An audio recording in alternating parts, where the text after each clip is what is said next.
Trazer o destaque nacional, que a gente já falou muito durante a manhã, mas a atualização, a primeira turma do Supremo Tribunal Federal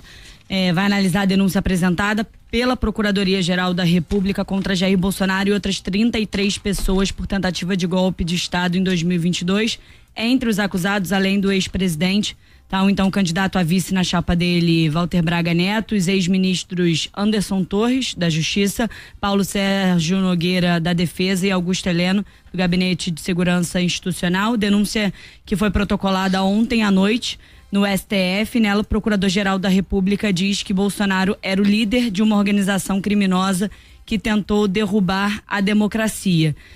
Há provas ainda, de acordo com a PGR, de que Jair Bolsonaro participou diretamente da elaboração da chamada Minuta do Golpe. O grupo teria atuado a partir de 2021 até os ataques às sedes dos três poderes no dia 8 de janeiro de 2023. Bom, alguns pontos, né? Certamente algumas pessoas ainda muito vidradas, né?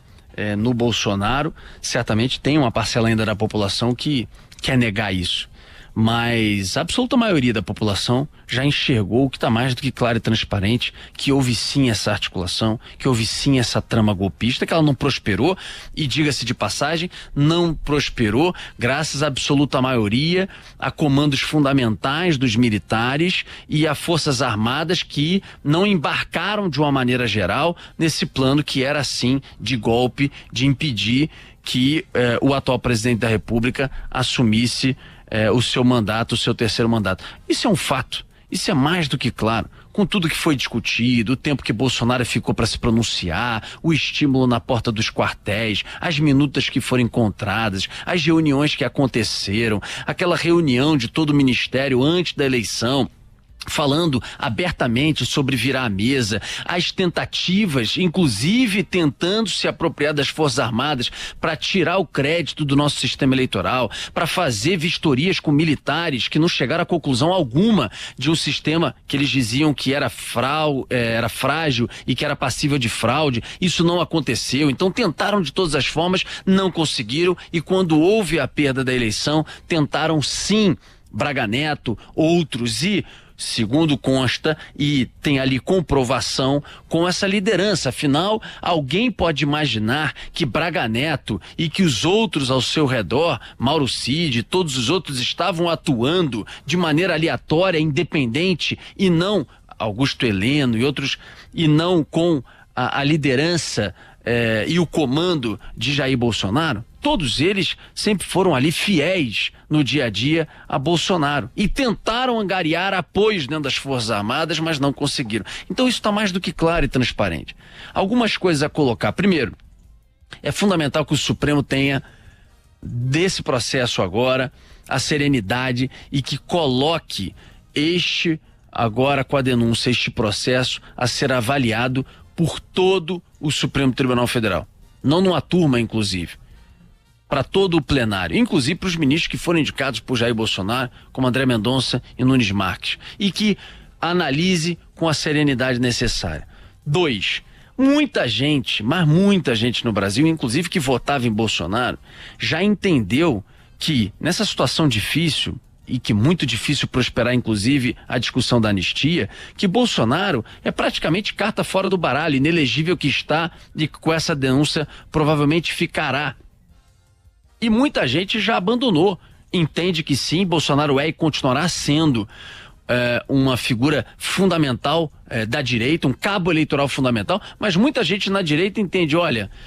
melhor que, com o que está aí posto e comprovado, que Bolsonaro fique fora do jogo e que a gente tenha candidatos da direita que se articulem, que conversem e que façam frente à candidatura de tentativa de reeleição por parte do atual presidente Lula. Se é Tarcísio de Freitas, que tem o seu discurso de fico em São Paulo, mas que todo mundo sabe que está ali em São Paulo, mas que quer sim ir para a presidência da República e que espera, segundo ele mesmo diz, a definição de Bolsonaro, para ele botar a mão em cima de alguém e dizer, eventualmente, se estiver inelegível, vá e seja o candidato da direita, para tê-lo como que seria fundamental como um apoiador. Se é Tarcísio, se é Caiado, que já se colocou, mas esse está mais distante de Bolsonaro com a briga nas eleições estaduais, se é Ratinho Júnior, Zema já saiu fora desse páreo, se são duas figuras que se colocam aí um pouco fora disso, mas representam a direita, se colocaram como uma possibilidade, como Pablo Marçal e Gustavo Lima. Pablo Marçal ainda tendo que enfrentar um processo que enfrentará diante do laudo falso que ele produziu às vésperas da eleição em São Paulo contra o Boulos. Isso pode lhe dar também uma inelegibilidade, mas a verdade é que você tem aí candidaturas meio que colocadas pela direita, e muitos da direita acham e acreditam que é melhor compor com esses nomes do que apostar mais uma vez numa eventual candidatura se ficasse elegível Bolsonaro. Lembrando que, aliás, Hélio Gaspari escreve hoje na sua coluna isso também na Folha de São Paulo. Lembrando que Lula ainda não entendeu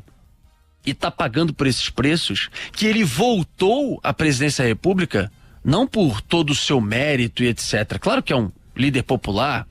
claro que consegue sim